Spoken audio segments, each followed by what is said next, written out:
Bienvenue à l'Église 180. Si vous êtes ici pour la première fois, sachez que ça nous fait plaisir de vous accueillir et qu'on espère vraiment que votre expérience parmi nous sera des plus agréables. Aujourd'hui, vous allez entendre un discours simple et actuel au sujet de la Bible. Vous pourrez aussi apprécier une musique positive, contemporaine, imprégnée de foi et d'espoir, le tout dans une ambiance décontractée, tout en savourant un bon café. Les dimanches matins, nous offrons aussi un service à l'enfance afin que vos enfants aient du plaisir, soient en sécurité et que vous ayez l'esprit tranquille tout au long de l'événement. Pour ne rien manquer, suivez-nous sur notre page Facebook ou visitez notre site Web. Au nom de toute l'équipe de l'Église 180, bonne rencontre!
Bon, bonjour 180, ça va bien?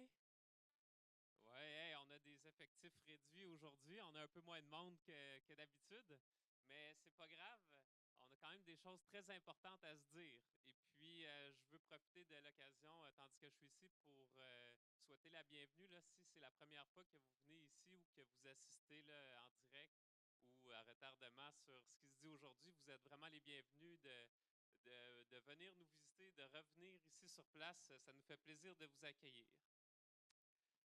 Ce matin, quand je regardais la petite vidéo avec plein d'activités, ça a l'air le fun,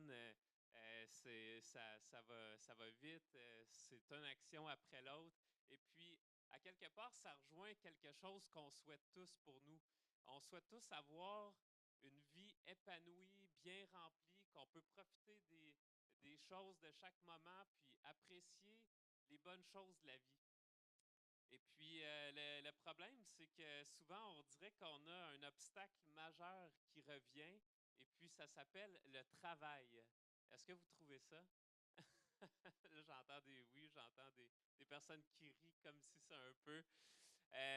Le travail. Et puis là, j'ai une image ici là, que j'aimerais vous présenter de quelqu'un qui commence sa prière matinale là, de la journée. Et puis là, je vais m'avancer parce que je ne vois pas ici, puis je vais vous la lire à partir de l'écran. Donc, ça dit: Notre Père qui est aux cieux, que le travail soit léger, que les patrons partent en vacances, que notre volonté soit faite au bureau comme à la maison.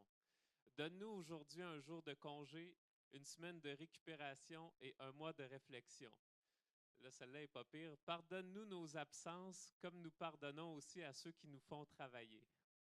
Ne nous soumets pas aux évaluations de performance, aux baisses de salaire, au travail acharné et aux heures supplémentaires, mais délivre-nous de ces maux, car c'est à toi qu'appartient le pouvoir d'augmenter notre salaire et nos jours de congé, tout en diminuant notre travail.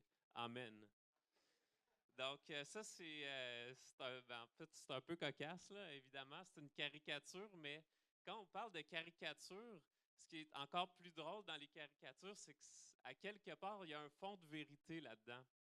Et puis, combien d'entre nous avons pas déjà prié que le Seigneur allège notre travail ou qu'il nous donne une augmentation ou qu'on ait plus de congés, qu'on puisse avoir certains congés qu'on veut, que le travail se fasse plus facilement. On dirait vraiment dans la société d'aujourd'hui que le travail est perçu comme quelque chose de lourd, un obstacle à mener la vie qu'on voudrait mener si on ne l'avait pas. C'est dans les jambes, le travail. Et puis, ce qu'on va voir ce matin, la première chose que j'aimerais qu'on discute ensemble, c'est est-ce que le travail, c'est une malédiction? Parce que vous êtes ici ce matin, puis peut-être que vous vous dites, euh, on regarde différentes situations dans le monde, là, Stéphane, puis je vois vraiment que le travail, c'est quelque chose qui est mauvais.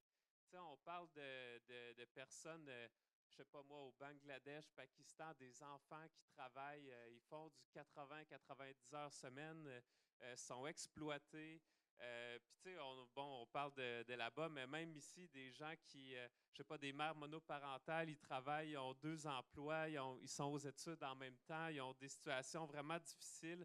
Le travail, c'est une malédiction. Puis là, vous êtes assis, puis vous pensez aussi, ah, aussi, quelqu'un m'a déjà dit, ou j'ai déjà lu dans la Bible, dans la Genèse, que, tu sais, après Adam et Ève, quand ils ont mangé le fruit qui était défendu, là, Dieu est arrivé, puis il leur a dit, ben, puisque vous avez désobéi, ben, vous allez travailler. Tu sais, c'est la malédiction de la chute. Fait que là, vous pensez à tout ça, puis vous dites, moi, je pense vraiment que le travail, c'est une malédiction. Euh, Puis vous n'êtes pas les seuls à penser ça, hein, parce qu'en passant, depuis le Moyen Âge particulièrement, le travail était perçu de façon très péjorative.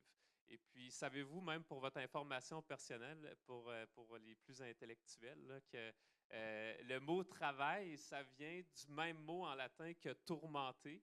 Et puis le mot labeur, ça vient du même mot en latin que punition. Donc, tu sais, travailler, tourmenter, là, la punition, c'est pas des choses tellement positives. Moi, ce que j'aimerais vous dire ce matin, c'est que la Bible ne supporte aucunement le point de vue que le travail, c'est une malédiction, bien au contraire. Effectivement, qu'il y a toutes sortes de problèmes qui sont présents dans le monde avec la notion du travail. On parle de conséquences qui sont liées au péché de l'homme. Quand on parle d'exploitation, l'avarice, des ambitions qui sont exagérées, qui sont démesurées, évidemment que toutes ces choses-là, le mensonge aussi, la soif de pouvoir, toutes ces choses-là, ça entraîne une panoplie de problèmes. Et puis, ça rend le travail, beaucoup d'aspects très désagréables au travail. Et puis, pour revenir à la question de la Bible, qu'est-ce que la Bible parle de la chute et puis que le travail, c'est la conséquence de la chute. Si vous pensez que le travail, c'est la conséquence de la chute, moi, je vous invite à aller relire le début de la Genèse comme il faut parce que ce n'est pas du tout le cas. En fait, le travail, c'est le mandat de Dieu pour l'homme dans les 2 premiers chapitres de la Genèse. Et puis, la malédiction, ce n'est pas sur le travail, mais la malédiction, c'est sur la façon de faire le travail, le travail qui ne rapporte pas nécessairement quelque chose. Donc, ce n'est pas le fait de travailler en soi, mais c'est les conséquences du péché finalement.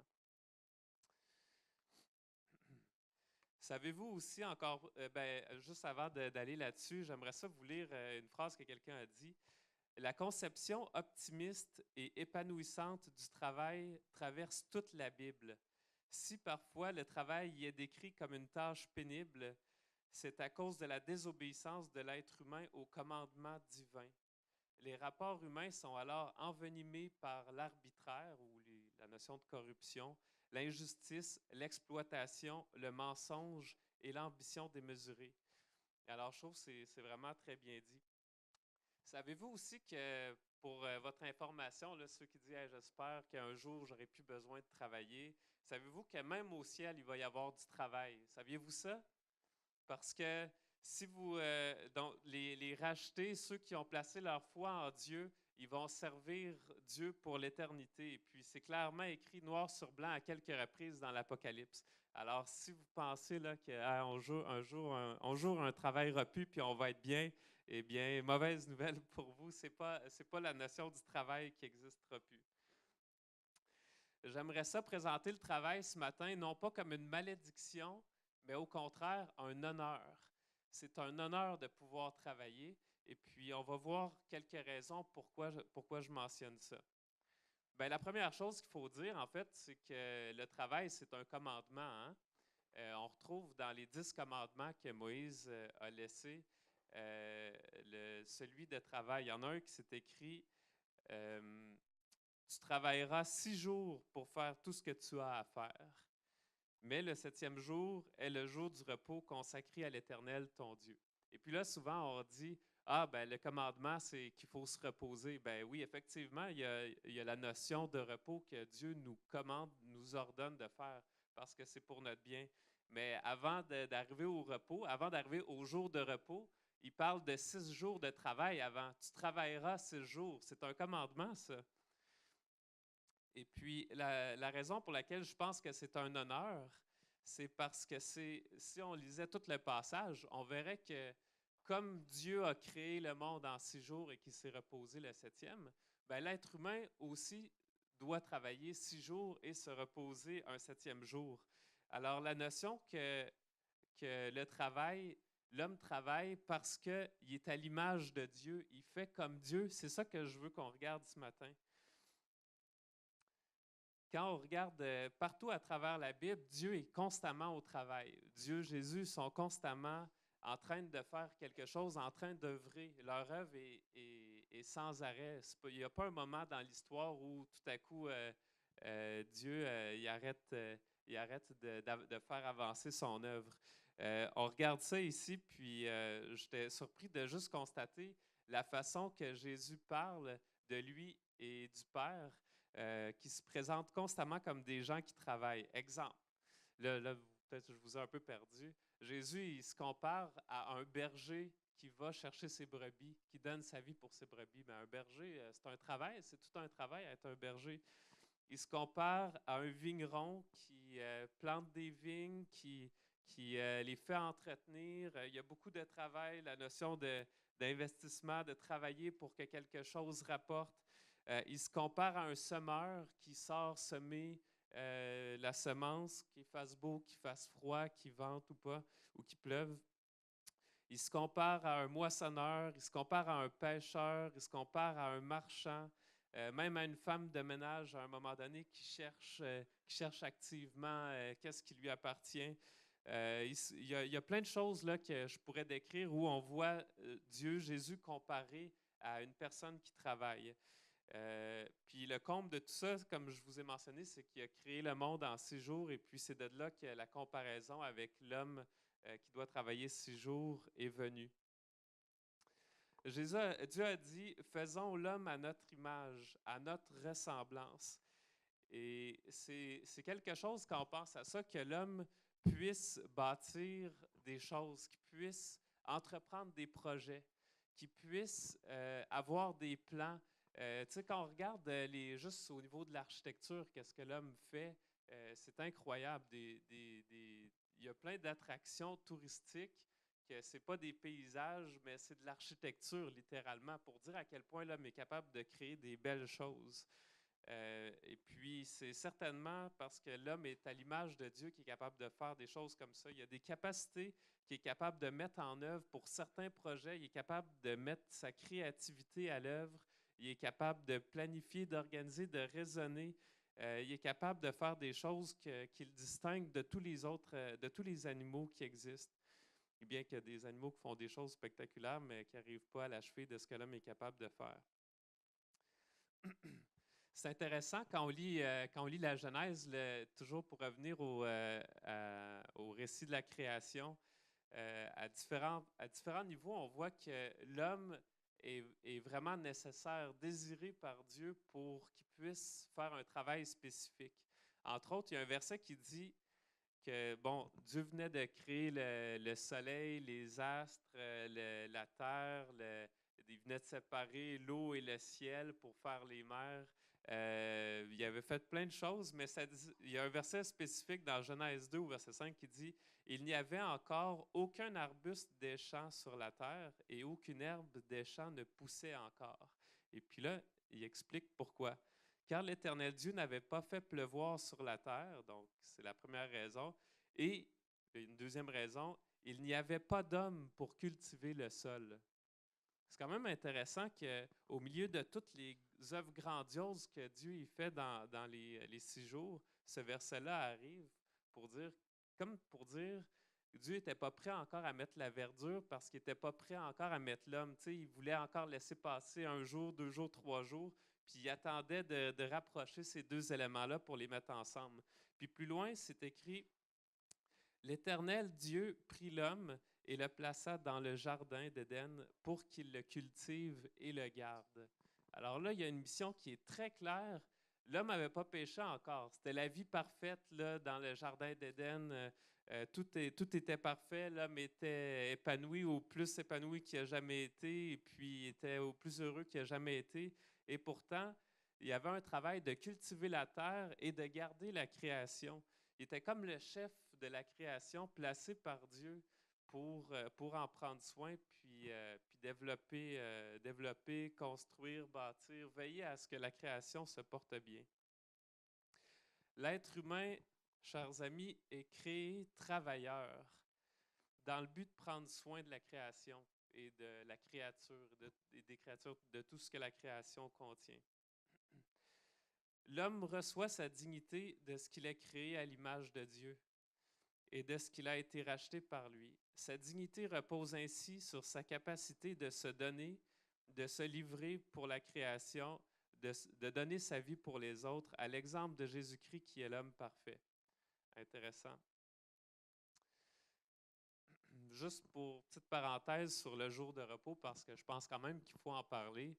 Le jour de repos, c'est plus qu'un commandement, c'est une nécessité, c'est quelque chose que l'homme a besoin. Le jour de repos, je trouve que c'est un peu un comparatif avec un jeûne. Quand quelqu'un jeûne, ben, pendant une journée, il va, ou deux, ça dépend de la durée du jeûne. Il y en a qui jeûnent plusieurs jours, il y en a qui jeûnent un repas. Il y a différents types de jeûnes. Mais à un moment donné, l'homme qui jeûne ressent la faim, mais décide de ne pas la satisfaire. Puis ça fait réaliser, ça fait prendre conscience de quelque chose. Ça fait prendre conscience que la vie, c'est plus que la nourriture. Tu sais, je suis capable de passer une journée ou deux sans manger. Ma vie est plus que ça. Parce que dans le roulement quotidien des choses, des fois, on dirait qu'on est toujours en train d'attendre le prochain repas, de préparer le prochain repas. Puis finalement, on dirait qu'on court un peu après ça souvent. Mais la vie, c'est plus que ça. Puis pour le travail, c'est la même chose. Certains d'entre nous, plus que d'autres sûrement, ont tendance à toujours vouloir entreprendre des choses, faire des choses, à être actifs. Et puis à un moment donné, l'homme a besoin de se reposer. De prendre un jour de repos, ça vient montrer que notre vie, c'est plus que le travail. Ça vient montrer qu'on ne dépend pas de notre travail, on dépend de Dieu. Alors, il y a quelque chose de vraiment intéressant à ce commandement-là, de prendre un jour de repos. Si vous vous dites que je ne peux pas m'arrêter, c'est indispensable que je continue parce que telle raison, ben, il y a quelqu'un qui a dit les cimetières sont pleins de gens indispensables. En voulant dire, il y a plein de personnes qui se sont pensées un jour, je n'ai pas le choix de continuer à travailler parce que sans moi, ça ne marcherait pas, mais ils sont morts pareil, ces personnes-là, un jour, puis le monde a continué de tourner, puis on est où est-ce qu'on est aujourd'hui. Aussi, il y a quelqu'un qui a dit « Celui qui ne se repose jamais finit par fatiguer les autres ». C'est intéressant, ça aussi. Quelqu'un d'autre a dit, celle-là, je la trouve pas pire. Si vous vous dites, moi, je ne peux pas me reposer parce que je veux être actif pour le Seigneur, puis il y a des âmes qui se perdent ou il faut aimer son prochain, puis là, c'est impossible pour vous de vous arrêter. Il y a quelqu'un qui a dit, parfois, la chose la plus spirituelle à faire est de se reposer. Et puis, je crois vraiment que c'est vrai. Dieu a donné un 7e jour de repos, c'est pas pour rien. Donc, le travail, je vous invite à considérer le travail comme un honneur et non comme une malédiction, comme ce n'est vraiment pas le cas d'ailleurs dans la Bible. C'est quoi l'essence du travail? Pourquoi est-ce que, OK, c'est bien beau, Stéphane, tu m'as convaincu, je devrais avoir une meilleure opinion du travail, mais maintenant, je fais quoi? Dans quel but je travaille? Pour quelle raison? Pour quelle cause? Et puis, j'aimerais suggérer trois sens au travail. En fait, je me suis inspiré de quelqu'un, c'est rare que ça m'arrive, mais je lisais comme ça tout bonnement sur le sujet du travail et puis là, je suis tombé sur un article écrit par le pape Jean-Paul II. Et puis là, je me suis dit, j'ai commencé à lire, puis j'étais comme, OK, je ne suis pas d'accord avec tout, mais il y a quand même quelques points que je trouvais particulièrement intéressants. Et puis, j'ai pris sa division ici, les 3 points, les 3 sens du travail qu'il donne, je trouvais ça particulièrement intéressant. Il dit, le travail, c'est l'occasion de participer avec l'œuvre du Créateur. Et puis, qu'est-ce qu'on veut dire par ça? Dans le sens, c'est l'occasion pour l'homme de bâtir la communauté, de faire des belles choses, de prendre soin des autres hommes, mais aussi des animaux, de la planète et tout ça. Et puis là, vous dites, bon, ben là, Stéphane est en train de tomber dans l'aspect environnementaliste. Il y a quand même un verset que je trouve qui est vraiment intéressant dans l'Apocalypse. Ça dit que Jésus va revenir pour détruire ceux qui détruisent la terre. Et puis ce verset-là, si vous voulez aller le voir, vous avez bien beau, c'est Apocalypse 11, 18, la référence. Mais la notion ici de prendre soin de la création que Dieu nous a donnée. Là, je pense pas que ce verset-là soit en train de dire que tu ne devrais pas, je sais pas moi, travailler pour une station-service parce qu'ultimement, ça appartient aux pétrolières, puis eux, ils détruisent la terre. Ou je pense pas que ça veut dire qu'il ne faut pas que tu travailles pour un agriculteur qui a du bétail parce que là, la pollution des eaux, le méthane pour la couche d'ozone, puis tout ça, ou les déforestations. Je pense pas que ça, je pense que le sens est beaucoup plus loin que ça.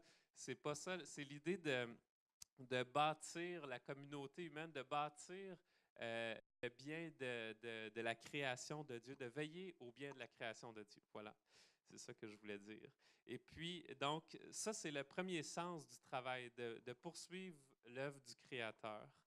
Il y a aussi une dimension sociale, hein, parce que quand Dieu a dit, l'homme va être le chef de toute la création, il va prendre soin de toute la planète, de toute la création. Évidemment, c'est pas quelque chose qui peut se faire tout seul, évidemment. Donc, c'est comme sous-entendu que l'homme devra travailler en équipe, collaborer ensemble au projet de veiller sur cette création-là.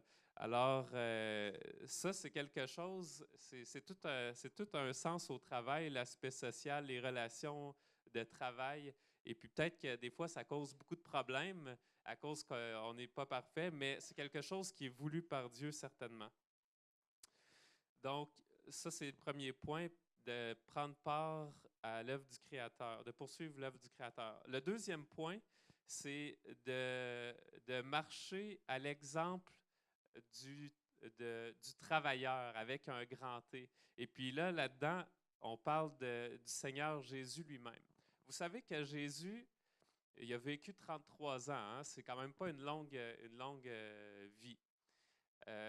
3 ans, il a fait son ministère public, il a été avec ses disciples, il a enseigné sur Dieu, sur le royaume des cieux, sur la vie. Il a annoncé qu'est-ce qu'il allait faire, de mourir pour les hommes, pour le péché des hommes, pour pouvoir leur donner la vie. Donc ça a duré 3 ans. Mais on s'entend que jusqu'à 30 ans, il y a quand même beaucoup de travail là, qu'il a pu faire. Et puis, on apprend dans la parole de Dieu que Jésus était charpentier. Donc, il est habitué de travailler avec ses mains. Et puis, il y a certainement des principes qu'il nous a laissés pour travailler honnêtement de nos mains pour gagner notre vie. Et puis, le premier principe qu'on peut retirer de ça, c'est qu'on peut subvenir à nos besoins de façon honnête. Le travail, c'est l'occasion de le faire. Un deuxième principe, c'est qu'on peut, avec notre travail, pourvoir aux besoins des nôtres, de nos familles, de ceux qui sont proches de nous. Et puis, un troisième principe aussi, qui est vraiment très important, c'est la notion de pouvoir redonner. Donc, travailler pour pouvoir redonner. Je vous invite à penser vraiment à cette option-là. Si vous êtes quelqu'un qui ne travaillait pas et vous dites, ah, c'est correct, je réussis à survivre là, avec soit que vous avez quelqu'un qui vous donne un peu d'argent ou à travers le gouvernement, les différentes possibilités. Vous dites, ah, de toute façon, je suis correct, là, j'en ai juste assez pour vivre. Mais pendant ce temps-là, vous n'êtes pas en train de redonner à d'autres et puis vous pourriez le faire peut-être si vous aviez un travail. Il y a quelques versets que j'aimerais citer qui sont vraiment intéressants, puis je vais les laisser parler pour moi parce que la parole de Dieu est vivante.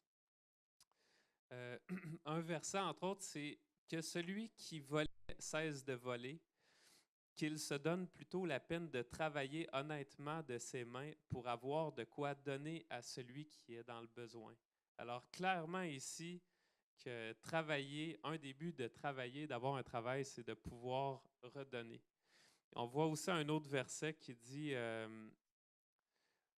vous le savez vous-même, les mains que voici ont pourvu à mes besoins et à ceux de mes compagnons. Donc ça, c'est l'apôtre Paul qui parle. Il dit, en tout, je vous ai montré qu'il faut travailler ainsi pour soutenir les faibles et se rappeler les paroles du Seigneur Jésus, puisqu'il a lui-même dit, il y a plus de bonheur à donner qu'à recevoir. Et alors, encore une fois, on voit quelqu'un qui s'inspire du modèle de Jésus-Christ, de ses 30 ans de vie avant de commencer son ministère public, quelque chose que Jésus a lui-même dit et puis qu'il a sûrement mis en pratique.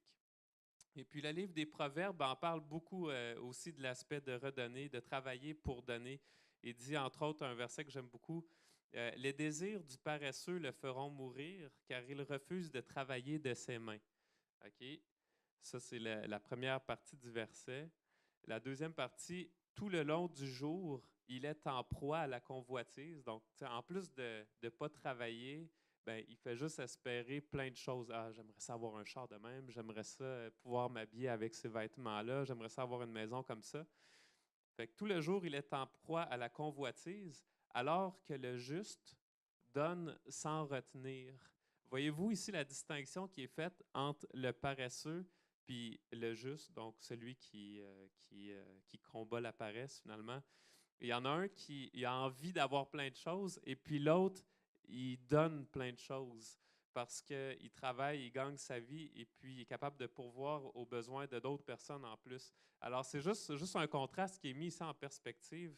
Euh, donc l'idée de marcher en imitant l'homme parfait qui est Jésus-Christ, c'est un des sens du travail. Et puis le troisième sens au travail, c'est l'occasion de collaborer avec le Rédempteur. C'est pas un secret, la plus grande œuvre de l'humanité, c'est certainement, le plus grand travail de l'humanité, c'est certainement le Seigneur Jésus lui-même qui l'a accompli.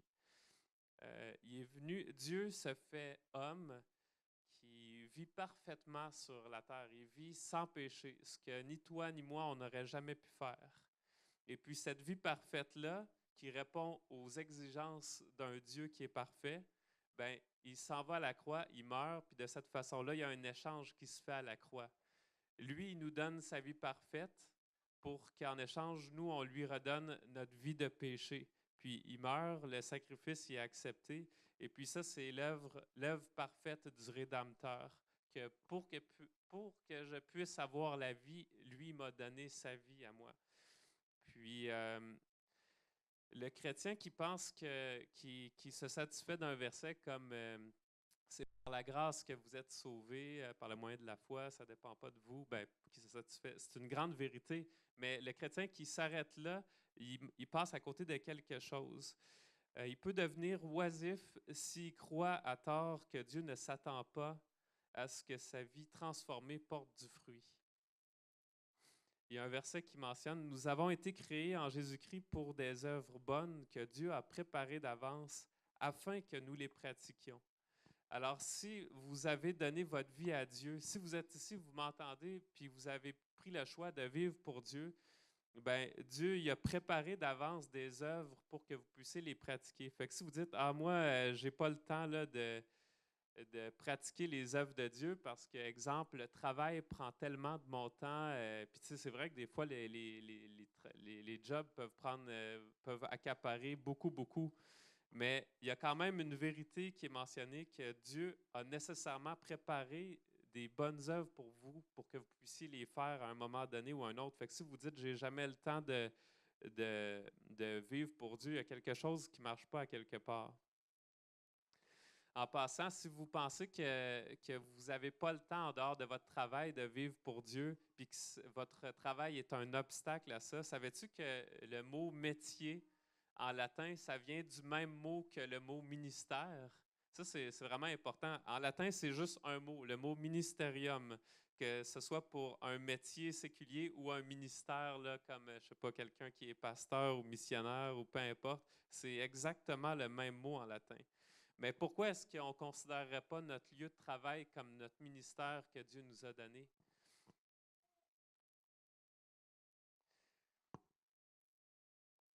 Est-ce que ça se peut qu'à mon travail, qu'à ton travail, tu cherches un sens dans ton travail, alors que Dieu t'a apporté à ce travail-là pour que tu apportes un sens à ce travail-là? Est-ce que je ne sais pas si vous comprenez ma question. Est-ce que ça se peut que finalement Dieu t'a donné un emploi, pas pour qu'à travers cet emploi-là, tu deviennes quelque chose, mais pour qu'en ayant cet emploi-là, tu fasses de cet emploi-là un tremplin pour avoir un impact dans la vie de d'autres. Et puis, j'aimerais vraiment ça parler de l'exemple biblique de Joseph qu'on retrouve dans le livre de la Genèse aussi. Hein. Le livre de la Genèse est à l'honneur ce matin, même si je suis posé parler des proverbes, en tout cas. Joseph, c'est tout un exemple. Vous savez, si vous avez déjà, peut-être vous avez déjà vu le film, vous connaissez, vous pensez, je ne connais pas l'histoire de Joseph, je ne connais pas la Bible, mais peut-être vous avez vu le film Prince d'Égypte de Walt Disney, où c'est la vie de Joseph qui est décrite. Un homme qui a eu une vie pas facile, mais vraiment là, extrêmement difficile. Premièrement, il était haï par ses frères parce qu'il obéissait bien à son père. Donc, vous voyez déjà que c'est un contexte un peu difficile.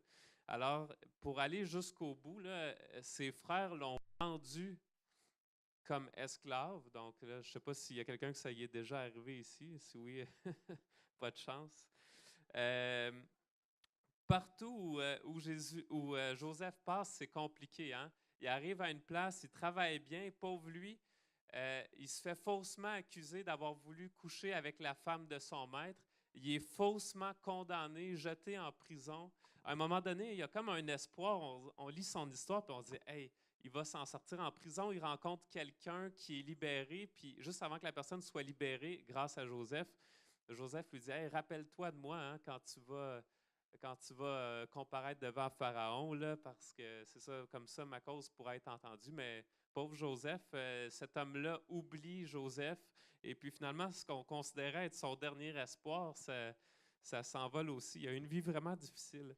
Mais pourtant, quand on regarde sa vie, ben, peut-être sûrement que vous connaissez la fin de sa vie, qu'il est devenu finalement le personnage le plus important de tout l'Empire égyptien, juste après Pharaon. Alors, Dieu a vraiment veillé sur lui. Quelque chose qui est particulier, pourquoi je parle de Joseph comme ça, c'est qu'à travers son travail, okay, donc si Joseph l'a fait, c'est parce qu'il y a un message pour nous aujourd'hui. Mais à travers son travail, Joseph a été un modèle tant par son éthique de travail que par son sens des responsabilités qui était tout le temps remarqué partout où il passait. Au moins 3 fois, c'est mentionné que les gens pour qui il travaillait, Joseph a gagné leur faveur par son travail. Au moins 2 fois, ça ressort. C'est 2 personnes extrêmement importantes dans l'Empire égyptien qui ont vu Joseph et ont dit Dieu est en arrière de cet homme-là.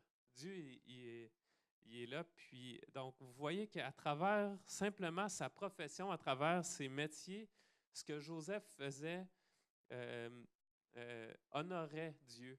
Et puis, je vous invite, chers amis, à voir vos métiers, votre ministère, à le voir de la même façon que celui de Joseph. Une occasion de pouvoir faire une différence autour de vous pour Dieu. Il y a un verset qui dit, celui qui est fidèle dans les petites choses, à celui qui est fidèle dans les petites choses, on confiera les grandes choses. C'est exactement ça qui est arrivé avec Joseph, puis c'est ça aussi que Dieu veut pour vous. C'est ça le plan de Dieu pour vous. Il veut pouvoir vous confier davantage. Maintenant, c'est quoi l'obstacle à ces sens-là du travail? Bien, on va parler pendant un instant de la paresse. De la paresse et surtout de ses différentes formes. Parce que probablement, si je posais la question ce matin ici, qui d'entre vous se considère paresseux? Probablement qu'on serait très peu à lever la main. Mais si je vous énumère les 5 formes ici que j'ai notées de la paresse, puis qu'à la fin, je vous pose qui s'est vu dans une de ces 5-là, au moins, probablement qu'on va pas mal toutes lever la main. La première forme de paresse, c'est ignorer le travail qui est à faire. Donc ça, c'est pas un secret. J'aimerais ça juste lire qu'est-ce que le livre des Proverbes dit là-dessus. Il dit Je suis passé près du champ d'un paresseux, près de la vigne d'un homme dépourvu de bon sens. Les épines y poussaient partout, les ronces couvraient le sol, et son mur de pierre était écroulé. Hein, c'était la ruine totale. J'ai regardé bien attentivement et j'ai tiré instruction de ce que j'ai vu. Tu veux dormir un peu, te reposer encore, juste croiser les mains quelques moments pour dormir. Voilà que la pauvreté te surprend comme un voleur et la misère comme un homme armé. Donc ici, il y a tout un avertissement pour ceux qui ignorent le travail à faire. Vous voyez le travail qu'il y a du ménage à faire chez vous à la maison ou tout, vous dites ah, c'est correct, là, c'est pas si pire que ça. Là, je vais laisser ça là. Puis, ça c'est la première forme. Une deuxième forme de paresse, c'est espérer l'intervention d'un autre. Hein. Ça, c'est surtout si vous êtes marié là, ou que vous avez des colocs. Je sais pas, il y a quelque chose qui ne marche plus, puis là, vous dites ah, je vais laisser ça là, ou il n'y a plus de papier de toilette, exemple. Hein, c'est juste un petit exemple. Puis vous dites, ah, c'est correct, là, quelqu'un d'autre va en remettre. Là. Ultimement, vous aviez raison. Là, vous revenez, puis le papier de toilette il est placé. Mais ça, c'est une forme de paresse. On en rit, mais c'est une forme de paresse. Je vous donne un exemple plus subtil que ça encore. On peut spiritualiser la chose, hein? Puis dire, je pourrais étudier davantage pour mon examen, mais Dieu est au contrôle. Là, c'est lui, de toute façon, qui va permettre que je passe ou pas. Donc, à quoi bon étudier? À quelque part, ça revient à espérer l'intervention d'un autre. On vient de spiritualiser la chose, mais ça revient à espérer l'intervention d'un autre. Combien de fois on fait ça souvent? Je vous invite à réfléchir à des occasions. Là, quand vous serez à la maison, c'est vraiment subtil. Ça, c'était la deuxième forme. La troisième forme de paresse, c'est probablement la plus fréquente, celle une qui cause énormément de problèmes, c'est de remettre à plus tard. Combien de fois vous avez été obligé de travailler vraiment fort ou de vivre des conséquences vraiment pas drôles parce que vous avez remis à plus tard un travail qui aurait pu être fait maintenant? Il y a un verset dans les Proverbes qui dit « À cause du froid, le paresseux ne laboure pas. » Ah, tu sais, aujourd'hui il fait froid, là, demain je vais y aller, après-demain ou la semaine prochaine parce que finalement je peux pas. Puis finalement, on remet toujours à plus tard. Mais vient le temps de la moisson, puis ben, finalement, tu n'as pas travaillé, donc tu n'as rien à récolter. Alors, remettre à plus tard, on rit souvent du mot procrastiner, mais la Bible ne rit pas de la procrastination. Elle la condamne. Une autre forme de la paresse, c'est quelqu'un qui a le sens du travail bien fait, pas très développé, pour dire ça poliment. La négligence. Bon, OK, c'est vrai, il y a du travail à faire, puis regarde, je ne veux pas que quelqu'un d'autre le fasse, puis je ne veux pas le remettre à plus tard. C'est quand même bien. Je vais le faire, mais bon, je vais le faire vite, là. Puis tiens, la poussière, ça s'en va en dessous du tapis, c'est correct. Mais à un moment donné, quelqu'un s'enfarge à cause de ça, à cause que le tapis a une trop grosse bosse. Le livre des Proverbes est vraiment sérieux par rapport à la négligence au travail. Il dit, celui qui se relâche dans son travail est frère de celui qui détruit. Je ne sais pas si vous avez pensé à la négligence comme ça déjà dans le passé, mais être frère de celui qui détruit. Donc, de faire un travail mal fait, c'est l'équivalent de quelqu'un qui vient pour saboter un travail. Ça revient exactement à la même chose pour Dieu. Alors, ouais, donc je ne sais pas pourquoi je vous disais que j'avais cinq formes, j'en avais 4. C'était comme pour vous faire espérer, pour vous prendre par surprise. C'est pas parce que je n'ai pas fait mon travail. Là. Fait que ça, c'est les 4 formes de la paresse. Et puis, j'aimerais ça maintenant parler des conséquences de la paresse. Donc, évidemment, il y a des conséquences qui sont évidentes, hein. Quelqu'un qui est paresseux, on va s'attendre que dans la vie, il va aller moins loin que quelqu'un qui a une très belle éthique de travail, qui est capable de prendre des responsabilités. Donc, tu sais, au niveau financier, au niveau avancement dans la vie, je pense que c'est logique de penser, même s'il y a des gens paresseux que finalement ils ont fait beaucoup d'argent ou des gens très travaillants que finalement ça a été difficile. Je pense qu'on peut, ici tout le monde est d'accord pour dire que de façon générale, quelqu'un qui est travaillant va bien réussir dans la vie, de façon générale. Mais une autre conséquence de la paresse, à part que ça ne tourne pas bien financièrement ou dans la vie, c'est l'absence d'impact sur les autres. Il y a quelques versets dans Proverbes qui parlent de ça. Mettons, bon, ok, je ne l'ai pas sous la main, mais ça dit celui qui, le fils qui dort pendant la moisson fait honte. Tu sais, les gens le regardent et disent ah, yeah, check-moi ça. Tu sais, ça devrait être le temps il a juste à aller récolter, puis il va même pas. Tu sais, il est en train de dormir, ça va tout pourrir là, sur son terrain. Puis finalement, tout le travail qu'il a fait dans le passé, ça leur a été pour rien. L'aspect de finalement, tu n'es pas un exemple pour les autres, tu n'es pas du tout une source d'inspiration pour les autres, bien au contraire. Il y a un homme très travaillant qui a dit un jour je calcule mon bonheur, et puis je tiens juste à dire, c'est pas un chrétien, hein? Il dit je calcule mon bonheur selon le bonheur de mes proches et leur amour pour moi, ainsi que par la différence que je fais dans la vie des autres. Donc, il regarde les autres autour. Si les autres sont heureux, ça va bien, il voit qu'il fait une différence autour de lui, ben c'est ça qui lui procure du bonheur. Cet homme-là, si vous voulez savoir c'est qui, ben c'est Bill Gates.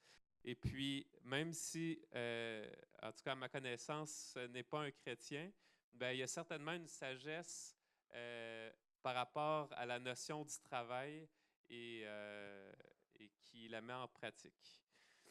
Une troisième conséquence pour la paresse, et celle-là, c'est vraiment la plus importante, donc je vais passer plus de temps sur cette conséquence-là, c'est d'avoir un sentiment d'échec qui est lié à l'absence de réalisation et d'accomplissement. Là, vous dites, qu'est-ce que tu as dit, Stéphane? Je n'ai pas compris. Un sentiment d'échec lié à l'absence de réalisation et d'accomplissement.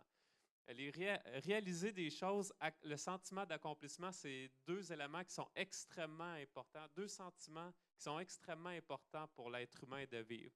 Tu sais, après une journée de travail, tu te dis, bon, ben j'ai une journée de travail de fait, tu sais, j'ai réalisé quelque chose aujourd'hui, ça, c'est quelque chose d'important. Puis encore plus de dire, hey, puis en plus, j'avais tel défi que j'ai vraiment bien réussi. Celle-là, ça a été un peu moins bien, mais au moins, tu sais, telle chose, ça a vraiment très bien été. Ça, là, c'est un sentiment qui procure une motivation puis une force qui sont vraiment importantes pour l'être humain. Le sentiment de réalisation et le sentiment d'accomplissement.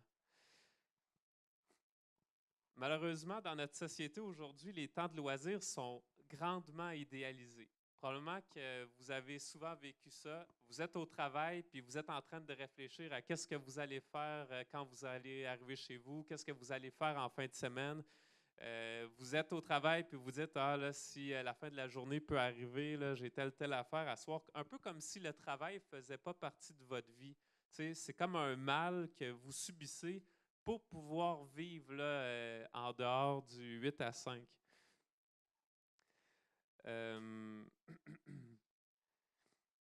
Il y a quelqu'un qui a dit notre attirance pour la passivité est la source de notre malheur. Et puis là, j'aimerais ça.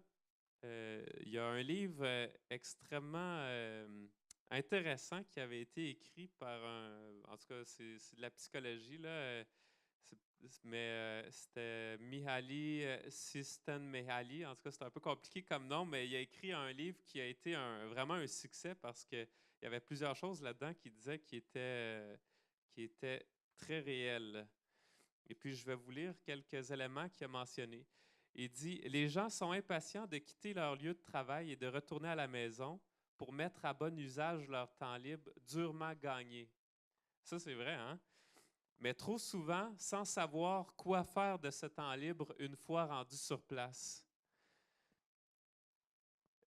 Il mentionne l'importance pour l'homme de se recréer. Tu sais, quand on parle de la récréation là, à la petite école, là, mais avez-vous déjà pensé au mot récréation, se recréer? L'homme a besoin de s'accomplir dans différentes facettes. Fait que si, à travers ton 8 à 5, mettons, tu travailles fort, à un moment donné, tu as besoin de te recréer, d'accomplir des choses, mais dans un autre domaine, dans un autre champ, tu sais, d'ouvrir tes horizons. Euh, mais une récréation, ça implique quand même quelque chose qui est un défi, qui demande des habilités, qui a un but, qui a des limites, des règlements et qui demande une discipline. C'est ça, pour l'homme, pour pouvoir se recréer, il a besoin de ces éléments-là. Malheureusement, ce que l'industrie du divertissement offre aujourd'hui, ce n'est pas ces choses-là. L'industrie du divertissement aujourd'hui mise sur des expériences passives où l'être humain est un spectateur. Hein? Quand on regarde c'est quoi les divertissements principaux aujourd'hui, ben, regarder le sport, c'est vraiment un divertissement qui revient souvent. Tu regardes des athlètes courir, avoir chaud, suer. Tu écoutes de la musique, donc toi, tu n'en joues pas. Tu regardes des arts, là, des peintures, tu lis des livres ou peu importe. Donc toi, tu n'écris pas, toi, tu ne fais pas d'art. Tu regardes un film là, où il y a de l'aventure, une histoire, mais pendant ce temps-là, toi, tu n'es pas en train de vivre des histoires palpitantes, là, des aventures trépidantes. Fait que c'est toujours un aspect passif que l'industrie du divertissement offre. Et puis, ce n'est pas ce qui permet à l'homme de se recréer. Ça va masquer pour un temps la sensation du temps qui file, mais ultimement, ça fait juste laisser un vide intérieur.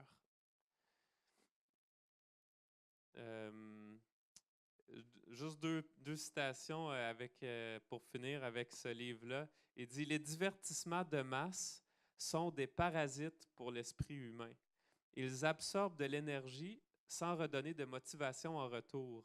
Ils nous laissent plus épuisés, plus découragés qu'on ne l'était avant d'y recourir. » Et puis, un autre point extrêmement important, il dit « Leur but à ces divertissements de masse-là, qu'on connaît tous aujourd'hui, n'est pas de nous rendre heureux ou de nous donner des forces, ça c'est important, mais de faire de l'argent pour quelqu'un d'autre. » Quand vous regardez une game de hockey, quand vous écoutez de la musique de Justin Bieber, pendant ce temps-là, ce n'est pas vous qui récoltez les millions, là.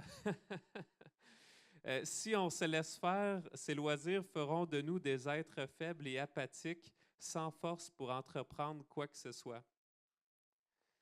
Il y a matière à réflexion là-dedans, hein?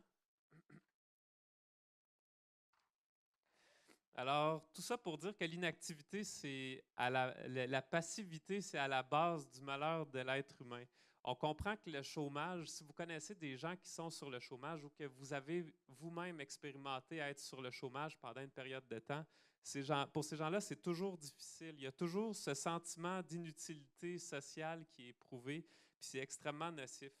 Même que Jean Calvin, un prédicateur d'une autre époque, a mentionné que priver quelqu'un de travail, c'est un crime. Parce que cette personne-là ne peut pas s'accomplir, ne peut pas réaliser des choses qui sont absolument vitales pour l'être humain. Maintenant, comment combattre cette paresse-là? Vous savez, dans le livre des Proverbes, c'est toujours le même principe qui revient. Il y a une envie qu'on a le goût de faire à court terme, puis il y a notre bonheur qui est à long terme. Exemple, manger du chocolat. Ben, ça ne revient pas dans les proverbes, mais on parlait de la gloutonnerie ou de boire de l'alcool. Tu as une envie à court terme, tu es au buffet chinois, puis tu as le goût de tout manger. Qu'est-ce qu'il y a là? Ah, ça serait bon, ça, puis ça, puis ça, puis ça, puis j'ai plus faim, mais je mange pareil. Mais si tu es capable de te raisonner un peu, de dire, ouais, mais attends, à la fin, là, si je me laisse aller à mon envie, là, je ne serai pas bien quand je vais sortir d'ici. Puis ça se peut que ça prenne plus que 24 heures pour m'en remettre. Tu sais. Fait que ton envie à court terme est un obstacle à ton bonheur à long terme. Et puis, c'est la même chose pour tout ce qui est écrit dans les proverbes, tous les thèmes qu'on aborde récemment, là, que ce soit le mensonge pour te sortir d'une situation là, à court terme, tu as besoin d'une porte de sortie. Pour la sexualité, tu as une envie à court terme de sexualité qui ne se passe pas dans le cadre tel que voulu par Dieu. Que ce soit par rapport à l'endettement, à faire de l'argent, que ce soit par rapport, de façon rapide, que ce soit par rapport à tes relations, peu importe, toutes ces choses-là, la paresse, c'est la même chose. À court terme, tu as envie de rien faire, mais ultimement, tu veux être heureux. Mais pour pouvoir atteindre ton objectif à long terme, la paresse est un obstacle à ça. Et puis, Dieu t'a conçu pour que tu t'épanouisses dans ta foi, donc avec lui, dans ta famille et dans ton travail. Puis, Dieu a cette sagesse-là pour réussir à t'amener à ce point-là. Puis, ça tombe bien parce que Dieu a la puissance aussi pour t'y amener. Parce que Dieu, le même Dieu qui a créé le monde en 6 jours, le même Dieu qui a ressuscité Lazare d'entre les morts, ben c'est ce même Dieu-là aujourd'hui qui veut transformer ta vie puis t'amener à passer par-dessus ce géant-là qui est le goût de l'inactivité.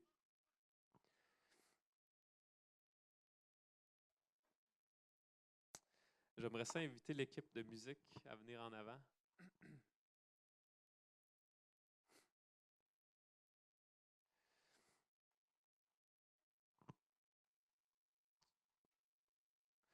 Peut-être que tu es ici aussi puis que tu te dis que toi, tu n'as pas de misère avec la paresse, que tu te considères quelqu'un de travaillant, puis que tu ne comprends pas que des gens n'aient pas vu la valeur que ça a de travailler.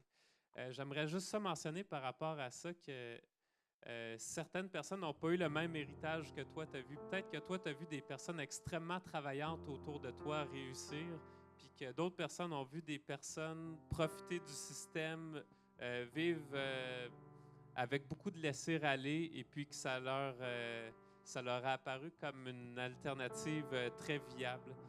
Mais ce que je veux dire, c'est que pour combattre la paresse, il ne faut pas la condamner, mais il faut aimer, puis il faut accompagner ces personnes-là si pour toi, c'est quelque chose que tu sens que tu n'as pas de problème avec.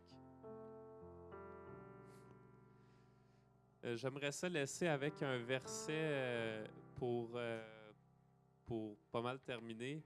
Un verset que je me demande si on croit jusqu'au fond. Le verset, c'est « Le bien le plus précieux de l'homme, c'est l'activité. » Et puis, celui qui a écrit le proverbe de sagesse ici, il n'a pas dit « Un des biens précieux pour l'homme, c'est l'activité. » Non, il dit « Le bien le plus précieux de l'homme, c'est l'activité. » Vous rendez-vous compte de quel avantage c'est, de quel trésor c'est d'avoir des capacités, d'avoir une certaine santé pour exercer, pour mettre nos capacités à l'épreuve, de pouvoir essayer des choses, de pouvoir travailler avec d'autres personnes qui ont d'autres compétences que les nôtres. Travailler, c'est tout un privilège. Et puis cette semaine, moi, j'aimerais vous mettre face à 3 défis. Je vous laisse en choisir au moins un des 3. Vous pouvez essayer de faire les 3 si vous voulez. Mais mon défi numéro 1, c'est je vous mets au défi de remplacer 1 heure de divertissement passif, ce qu'on disait là, d'être en mode spectateur, remplacez ça par 1 heure de divertissement actif. Donc, exemple, au lieu d'écouter un film cette semaine, si ça vous tente de faire de la peinture, ben pourquoi pas, ou de faire un dessin, ou d'aller courir, ou remplacer un divertissement passif, 1 heure de divertissement passif par 1 heure de divertissement actif. Ça, c'est mon défi numéro 1. Si vous voulez aller plus loin que ça, c'est super. Je vous lance le défi numéro 2. Remplacez 30 minutes de divertissement passif par 30 minutes d'activité qui va servir pour quelqu'un d'autre, qui va être utile, qui va faire du bien à la création, ce qui est le mandat de Dieu pour l'être humain, de prendre soin de la création et des créatures. Et mon défi numéro 3, c'est, on a toutes des choses que ça ne nous tente pas de faire à prime abord, puis qu'on regarde ça et on dit « Ah, j'ai vraiment pas hâte de faire ça » ou « J'ai pas le goût de faire ça, je suis tanné de faire toujours cette tâche-là. » Bien, je vous invite là, cette semaine à commencer chaque matin, là, juste en vous levant, là, de demander à Dieu de changer votre cœur par rapport à une tâche spécifique que vous entrevoyez dans votre journée, puis vous dites, ah ça, j'ai pas le goût de faire ça. Mais arrêtez-vous pas là. Dites-vous, Seigneur, change mon cœur là-dedans, puis aide-moi à voir qu'est-ce qui est utile là-dedans, puis comment je peux faire ça pour ta gloire à toi. Alors voilà les 3 défis que je vous laisse. J'aimerais ça juste faire un mot de prière et vous laisser entre les mains de notre super équipe musicale. Oui, Seigneur, on veut te dire merci parce que tu nous as créés à ton image. On est la seule de tes créatures créées à ton image, avec tant de capacités entre les mains pour accomplir tant de choses. Malheureusement, on confesse que trop souvent, on n'accomplit rien du tout. On se laisse mener par nos envies d'être passifs et de rien accomplir, passant complètement à côté du but que tu as pour nous. Puis Seigneur, on veut te confesser ça dans un premier temps, et dans un deuxième temps, on veut te demander de venir à notre secours, de nous donner la force, de nous faire réaliser les choses qui comptent vraiment en ce monde, de vouloir faire une différence pour toi, de vouloir briller autour de nous, d'être une source d'inspiration pour les gens à se tourner vers toi. Et c'est dans ton nom, Seigneur, que nous te prions ces choses. Amen.